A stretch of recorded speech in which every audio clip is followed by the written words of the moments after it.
Suspend हेले IFS अधिकारी संग्राम केशरी बेहेरा तेबे एआईएस नियम अनुसार से सस्पेंड होती 2021 मसीह पारालाखेमुंडी बनखंडर तत्कालीन सहकारी वन संरक्षक सौम्यरंजन महापात्र मृत्यु मामलें न्यायिक हेफाजत को जाइथिबा आईएफएस अधिकारी संग्राम केशरी बेहेरा को ओडिशा सरकार सस्पेंड कर ओडिशा फॉरेस्ट डेवलपमेंट कॉर्पोरेशन निर्देशक भाव कार्यरत थे। ऑल इंडिया सर्विसेज नियम 1969 अनुसार विरोध में यह पदक्षेप लिया एआईएस 1969 नियम 3/2 अनुसार आईएएस आईपीएस किंबा आईएफएस अधिकारी कौन मामलें सरकारी किंबा न्यायिक हेफाजत में 48 घंटार अधिक समय रहिले से गिरफ होता तारीख ठारू स्वयंचालित भाव सस्पेंड हो जाती। यह कौन प्रशासनिक विवेचनाधीन निष्पत्ति नुहे बरं आईनगत बाध्यतामूलक व्यवस्था अटे। परवर्ती समय सरकार औपचारिक सस्पेंशन आदेश जारी करें। 2021 मसीह संग्राम केशरी बेहेरा गजपति जिलार डिविजनाल फॉरेस्टर ऑफिसर थिबा बेले पारालाखेमुंडी बनखंडर एसीएफ सौम्यरंजन महापात्र संदेहजनक मृत्यु घटी मामलें पुनः तदंत पर संग्राम बेहेरा को अभियुक्त भाव सामिल ओडिशा हाइकोर्ट आगुआ जमीन न मिलवा पर से पारालाखेमुंडी एसडीजेएम अदालत में आत्मसमर्पण करते।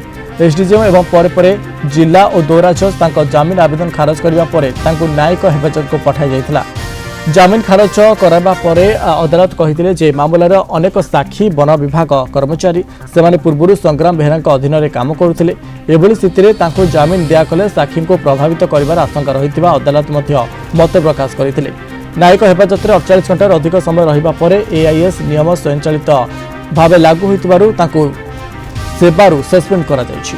All India service discipline and appeal rules अनुसार 1969 तार सेक्शन 3 सबसेक्शन 2 अनुसार जदि 48 घंटार अधिक कौन कर्मचारी बा केंद्रीय कर्मचारी जेल रे रहंती बा जुडिशियल कस्टडी रहंती से क्षेत्र में तांको सस्पेंड करा जाइता है। एवं यही जहाँ मुझे कहली आईन बल रे ही संग्राम केशरी बेहेरा जी कि सौम्यरंजन महापात्र हत्याकांड में संपृक्त बोली अभियोग अनुसार अरेस्ट करा जाइछि।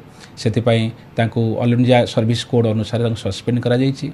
भावुछि जे भली भाव में सौम्यरंजन महापात्र संदिग्ध अवस्था उद्धार करा जाइथिला एवं तार परवर्ती पर्यायर ब्रह्मपुर एमकेसीजी मेडिकल कॉलेज तापर एसी मेडिकल कॉलेज को अणा जाइथिला एवं तार परवर्ती पर्यायर ताको मृत बोली घोषणा कराइथिला। कोठना कोठी अनेक प्रश्नवाची बा रहस्य रही जाइछि।